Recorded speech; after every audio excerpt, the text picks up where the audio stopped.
चलिए बच्चों, आप सभी का बहुत बहुत स्वागत अभिनंदन है आज की इस ऑनलाइन क्लास में। और आज हम लोग हिंदी अनुच्छेद को पढ़कर उसका उत्तर किस तरह से ढूंढा जाता है ये मैं आप लोगों को बताने वाला हूँ। ठीक है, तो चलिए बिना समय गंवाए आज का ऑनलाइन क्लास शुरू करते हैं। तो सबसे पहले पढ़ते हैं अनुच्छेद पहला। आर्यन एक जिज्ञासु छात्र था जिसे विज्ञान में बहुत रुचि थी। वह घर पर पुराने खिलौनों से नए प्रयोग करता रहता था। एक दिन विज्ञान मेले में भाग लेने का मौका मिला। उसने सौर ऊर्जा से चलने वाली कार बनाने का निश्चय किया। उसने कार बनाई जो सूरज की रोशनी से चलती थी और बैटरी की जरूरत नहीं थी। सभी लोग उसकी सोच और मेहनत से प्रभावित हुए। जजों ने उसे पहला पुरस्कार दिया और सम्मान पत्र भी मिला। आर्यन ने कहा, हमें ऊर्जा बचानी चाहिए और पर्यावरण की रक्षा करनी चाहिए। उसका सपना है कि वह बड़ा होकर वैज्ञानिक बने। उसकी सफलता ने उसके पूरे स्कूल को गर्व से भर दिया। बहुत बढ़िया। प्रश्न उत्तर की ओर आते हैं। आर्यन ने कौन सा मॉडल बनाया? मोबाइल, सौर ऊर्जा car, battery car, remote car. छोटा सा अनुच्छेद है, देखे हो सुने हो। सौर ऊर्जा यानी सूर्य की रोशनी से चलने वाली कार बनाई थी। प्रश्न 62 है। कार खाली स्थान से चलती थी। तो कार तेल से, बैटरी से, हवा से, तो किससे? सूरज की रोशनी से चलती थी। प्रश्न 63। अनुच्छेद में प्रयुक्त किस शब्द युग्म का समान अर्थ नहीं है? यहाँ समझना है बच्चों, शब्द युग्म किसे कहते हैं। दो शब्द इस तरह लिखे हों और बीच में ऐसा संयोजक चिन्ह हो, ये ऋण चिन्ह जैसे है ना, डैश, इसको बोलते हैं संयोजक चिन्ह। जब दो शब्द दिए हों और बीच में संयोजक चिन्ह हो तो ये कहलाते हैं शब्द युग्म। युग्म माने होता है बच्चों जोड़ा। युग्म माने जोड़ा। तो जोड़ा कैसे बनता है? दो चीज का एक जोड़ा बनता है। तो ऐसे ही दो शब्दों का एक जोड़ा बना है और जोड़ा को क्या बोलते हैं? युग्म। तो यहाँ दो दो शब्दों का जोड़ा है, युग्म है। हमको देखना है समान अर्थ नहीं है। अरे माइक ऑन कर करके क्यों कड़पड़ खड़पड़ कर रहे हो? किसका माइक ऑन है? बंद रखो पहले। किसका माइक ऑन है जी? का बंद करो, नाम देखो।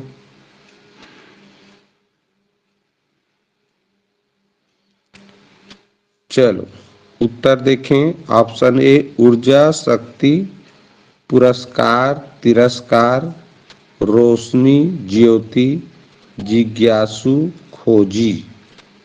इसका सही उत्तर है बच्चों ऑप्शन बी। शब्द युग्म का क्या समान अर्थ नहीं है बोल रहे, तो पुरस्कार का ये विलोम शब्द है तिरस्कार। तो ये दोनों शब्द का समान अर्थ नहीं है। पुरस्कार का ये विलोम है तिरस्कार। ठीक है। ये ऊर्जा को ही शक्ति बोलते हैं, रोशनी से ही ज्योति मिलती है, जिज्ञासु व्यक्ति ही खोजी होता है। ठीक है, हमेशा कुछ न कुछ खोजते रहता है, तो उसी को जिज्ञासु। तो ये तीन जो ऑप्शन है ए सी डी में जो शब्द है, शब्द युग्म है, उनका समान अर्थ है। लेकिन ये पुरस्कार, तिरस्कार एक दूसरे के विलोम शब्द हैं, इसीलिए ऑप्शन बी उत्तर होगा। ये देखें प्रश्न क्रमांक 64। आर्यन का खाली स्थान बनने का सपना था। स्पष्ट रूप से लिखा है लास्ट में ये कि उसका सपना है कि वह बड़ा होकर वैज्ञानिक बने। तो अनुच्छेद देख देख के नहीं समझे हो तो उत्तर देना है। तो वो वैज्ञानिक बनना चाहता था। कौन? आर्यन। प्रश्न क्रमांक 65, नीचे वाक्य में क्रिया शब्द पहचानिए। तो ये वाक्य है, उसने कार बनाई जो सूरज की रोशनी से चलती थी। तो क्रिया माने जिस शब्द को पढ़कर किसी कार्य के होने का बोध हो, पता चले कोई कार्य हो रहा है। जैसे अभी हम लोग पढ़ रहे हैं, पढ़ना, लिखना, उठना, बैठना, खाना, पीना, सोना, चलना, फिरना, कूदना, ये क्या है? क्रिया शब्द है। तो सूरज कोई काम है जी? नहीं है, ये तो संज्ञा है। रोशनी, बनाई, कार, कार तो एक क्या है? वस्तु है। तो ये बनाई शब्द क्या है? क्रिया है। यही इसका आंसर है। इसमें बच्चों इस वाक्य में देखें तो उसने कार बनाई, बनाना एक काम है, तो ये एक क्रिया शब्द है। जो सूरज की रोशनी से चलती थी, तो ये चलना एक क्रिया है। तो दो शब्द क्रिया शब्द थे, लेकिन दोनों में से केवल एक ऑप्शन दिया है, बनाई। ठीक, चलती नहीं दिया है। दोनों दे देता तो गलत हो जाता ना, किसी एक को ही करना रहता। तो ये बनाई इसका क्या है? क्रिया शब्द है। क्लियर? चलिए, अनुच्छेद हुआ कंप्लीट। इसमें अगर किसी प्रकार का कोई कठिन शब्द हो तो पूछ सकते हो, बढ़िया सरल था वैसे। चलिए अगला अनुच्छेद में चलता हूँ। आवाज फिर दब जाता है, इससे अच्छा मैं ही पढ़ रहा हूँ, ध्यान से सुनना। कबीर दास जी साधारण जीवन जीते थे और सत्य की बातें करते थे। एक दिन एक साधु गांव में आया जो अपने ज्ञान का बहुत घमंड करता था। वह बोला, मैंने वे शास्त्र पढ़े हैं, तुम तो अनपढ़ हो, तुम क्या जानो भक्ति को। कबीर मुस्कुराए और बोले, ज्ञान किताबों में नहीं आचरण में होता है। साधु को यह बात समझ नहीं आई। वह और नाराज हो गया। कबीर ने कहा, अगर किसी के दिल में प्रेम और सच्चाई न हो तो वेद भी काम नहीं आते। ठीक है, फिर क्या बोला? तभी गांव के एक बूढ़े ने कहा, हमने कबीर से जीने का सही तरीका सीखा है। साधु को अपनी गलती समझ आई और उसने कबीर से क्षमा मांगी। कबीर ने उसे गले लगाया और कहा, भक्ति में अहंकार नहीं होता। उस दिन से वह साधु भी सच्चे भक्त बनकर सेवा में लग गया। तो ये कबीरदास जी का बहुत सुंदर अनुच्छेद पढ़ा हम लोगों ने अभी। अब आते हैं प्रश्न उत्तर की ओर। देखिए पहला प्रश्न क्या कहता है। कबीरदास जी खाली स्थान जीवन जीते थे, साधारण और सच्चा, झूठ बोलकर, ऐशो आराम से, लड़ाई करके। तो अभी तुम लोगों ने सुना अनुच्छेद, तो कहीं पर झूठ बोलकर, ऐशो आराम शब्द तो आया ही नहीं है, लड़ाई करके तो आया ही नहीं है। वो साधारण और सच्चा जीवन जीते थे। पहला लाइन पढ़ें तो पता चलता है कबीरदास जी साधारण जीवन जीते थे, लेकिन सच्चा कैसे हुआ? क्योंकि सत्य की बातें करते थे। तो दोनों हो गया, साधारण जीवन जीते थे और सच्चा, क्योंकि वो सत्य की जो बातें करे, सत्य की राह पर चले, वही सच्चा व्यक्ति होता है। तो साधारण जीवन और सच्चा, ये उत्तर हुआ। अगला देखिए, साधु को खाली स्थान का घमंड था। तो स्पष्ट रूप से आया है, वेद शास्त्र पढ़ने का घमंड था। अनुच्छेद में देखें, अनुच्छेद देखकर ही विश्वास करो सही उत्तर है। नहीं उस लाइन को ढूंढना है। यहाँ लिखा ना कि एक साधु आया जो अपने ज्ञान का बहुत घमंड करता था। वह बोला, मैंने वेद शास्त्र पढ़े हैं।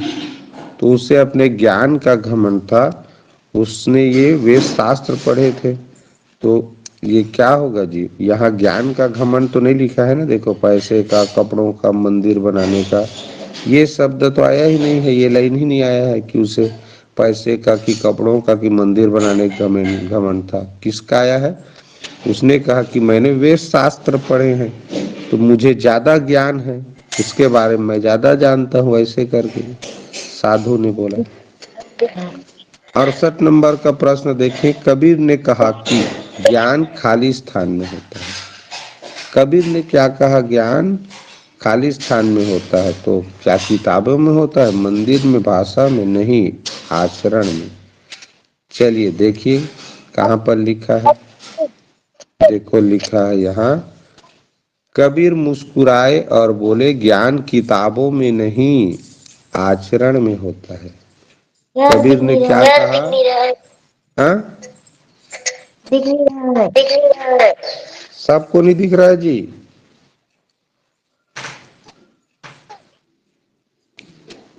अभी दे तुरंत रहा है जुड़ोगे? सर। दे रहा है सर। वो तुरंत जुड़ोगे तो तुरंत नहीं दिखाई देता, थोड़ा टाइम में दिखाई देता। दे रहा है सर। हाँ, दिखाई दे रहा है तो दे रहा है, तुरंत जुड़ोगे उसको तुरंत नहीं दिखाई देगा, आधा 2 4 5 10 सेकंड बाद दिखाई देता है। चलो ध्यान से सुनो। तो मैं बता रहा था कबीर ने क्या बोला कि ज्ञान किताबों में नहीं होता, किसमें होता है? आचरण में होता है। तो इस प्रश्न का सही उत्तर हो जाएगा, कबीर ने कहा कि ज्ञान खाली स्थान में होता है। कहाँ? आचरण में। आचरण यानी व्यवहार। चलो भाई, एक प्रश्न का उत्तर ऐसे ही बता डाला मैं। 69 नंबर का प्रश्न देखिए, आचरण का वही अर्थ है जो खाली स्थान का है। तो अभी बताया आचरण माने क्या होता है? व्यवहार। आचरण मीन्स व्यवहार होता है, बोल चाल नहीं होता, शिक्षा नहीं होता, अभ्यास नहीं होता, व्यवहार होता है। इसका आचरण अच्छा है बोलते हैं। तुम्हारे टीसी में देखना, जब एक स्कूल से पढ़ के दूसरे स्कूल जाओगे तो तुमको स्थानांतरण प्रमाण पत्र देंगे स्कूल वाले, तो उसमें लिखा रहेगा एक जगह, इसका आचरण अच्छा था। ठीक है, ऐसे करके। तो आचरण यानी व्यवहार होता है बच्चों। ठीक, चलो 70 नंबर का प्रश्न, घमंड का पर्यायवाची नहीं है। घमंड का पर्यायवाची नहीं है क्या? विनम्रता।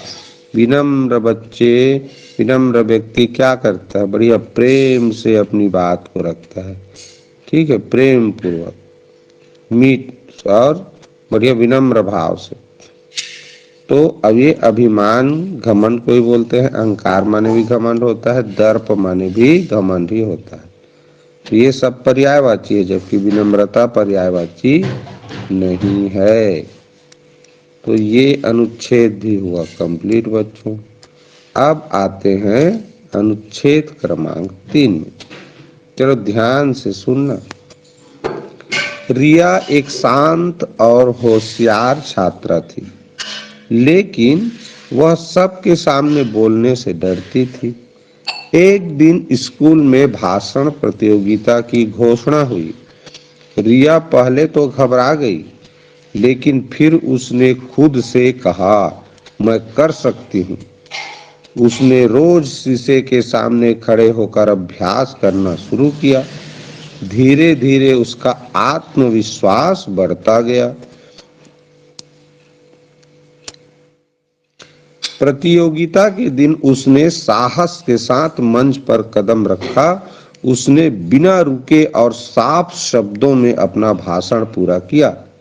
सभी अध्यापकों और विद्यार्थियों ने उसकी सराहना की।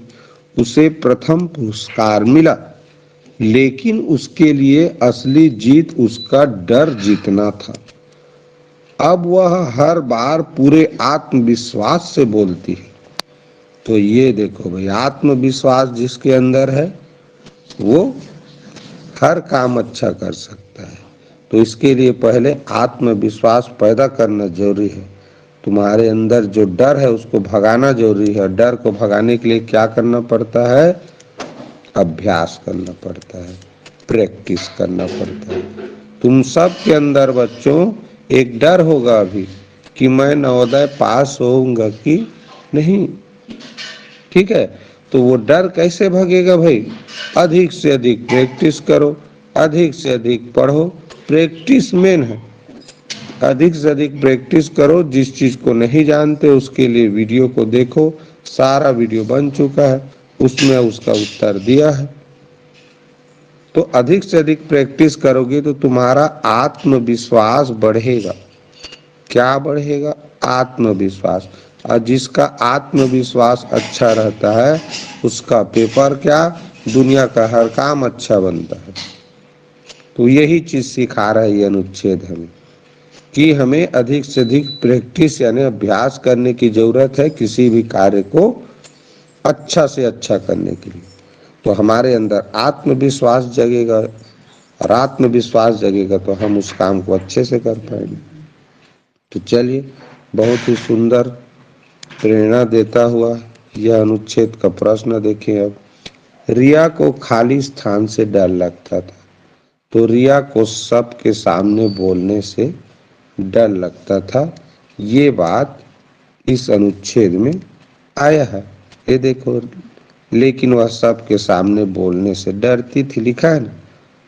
तो सबके सामने बोलने से डरती थी, यही उससे उसे डर लगता था।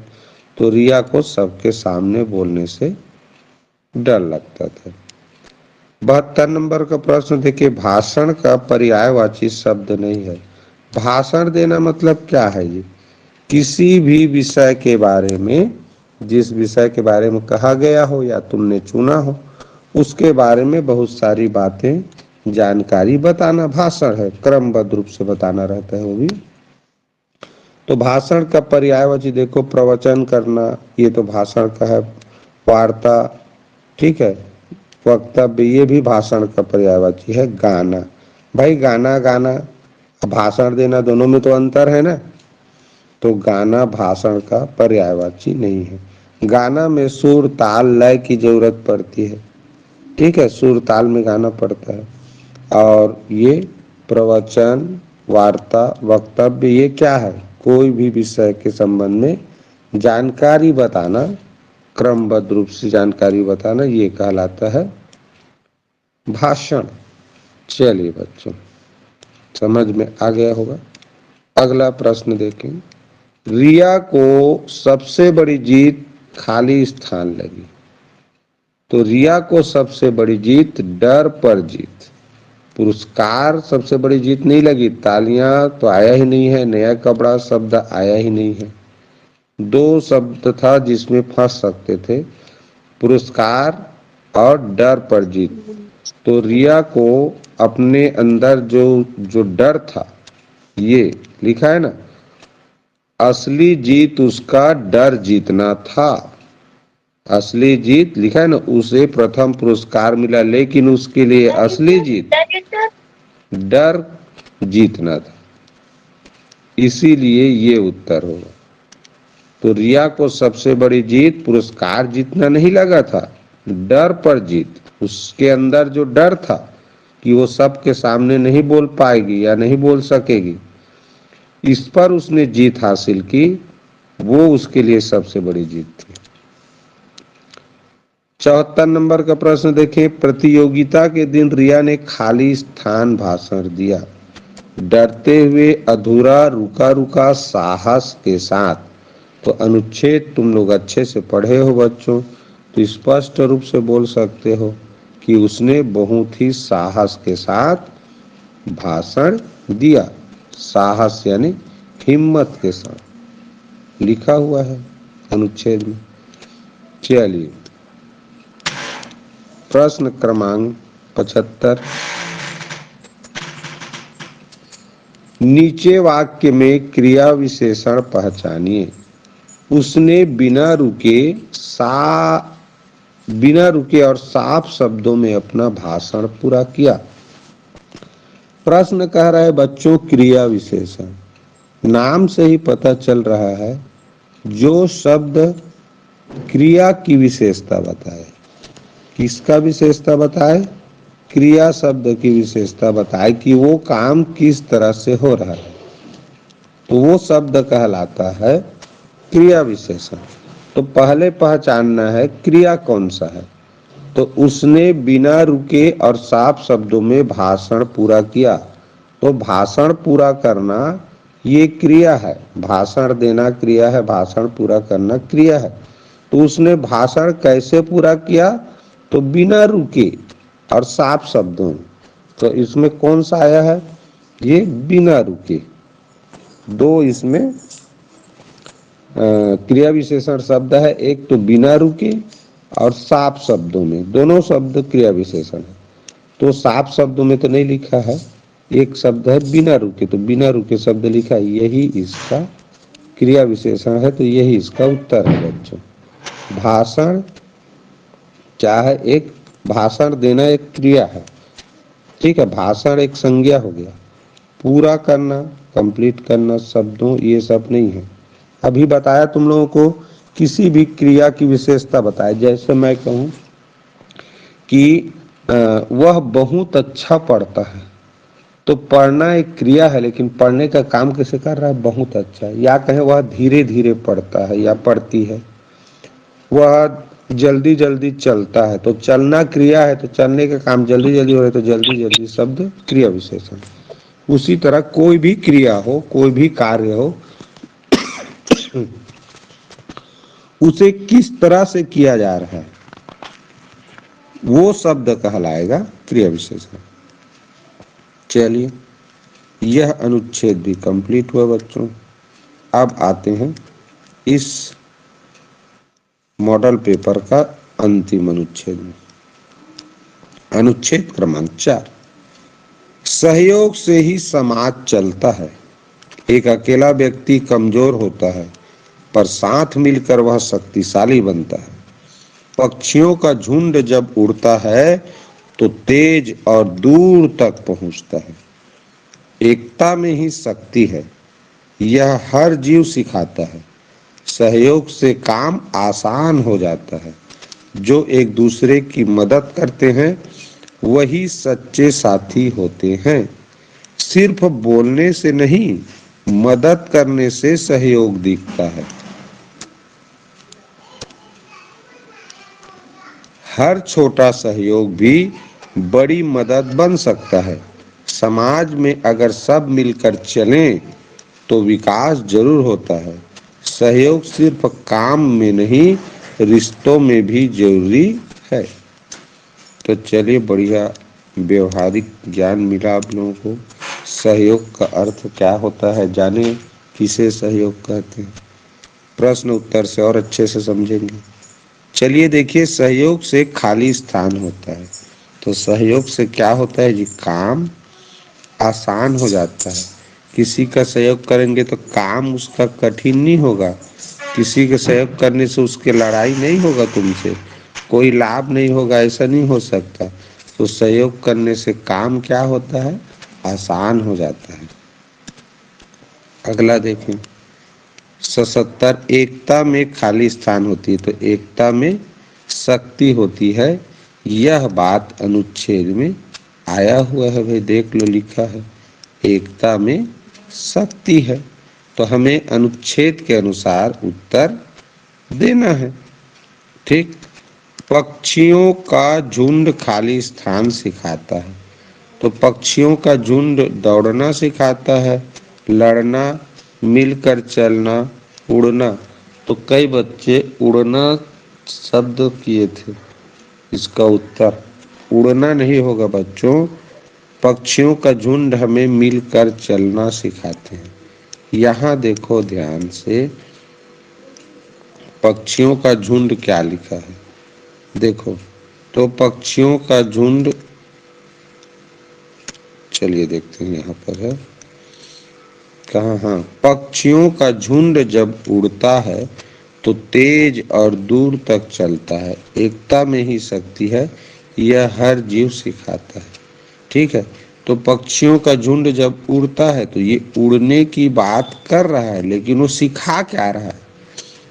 सिखा क्या रहा है? तो एक साथ चलना सिखा रहा है। तो देर तेज और दूर तक पहुंचता है। कैसे में? जब मिलकर वो एक साथ चलते हैं तब। अलग अलग उड़ेंगे तो नहीं चलेंगे, ठीक है। तो पक्षियों का झुंड हमें क्या सिखाता है? मिलकर चलना। भाई एक साथ चल रहे हैं माने एक साथ मिल के चल रहे हैं, ये चीज सिखाता है। 79 नंबर का प्रश्न, खाली स्थान वे सच्चे साथी होते हैं जो मदद करते हैं, वे सच्चे साथी होते हैं। जो बातें करते हैं, खाली बात कर रहे हैं आपस में, तो वो सच्चे साथी, सच्चे मित्र, सच्चे दोस्त नहीं है। जो दूर रहते हैं वो सच्चे दोस्त नहीं है। तो जो मदद करते हैं एक दूसरे की, ईच अदर, ठीक है, तो जो मदद करते हैं एक दूसरे की, वे होते हैं सच्चे साथी। जो अकेले चलते हैं वो कहाँ से सच्चा साथी होगा। चलो भाई 80 नंबर का प्रश्न देखें।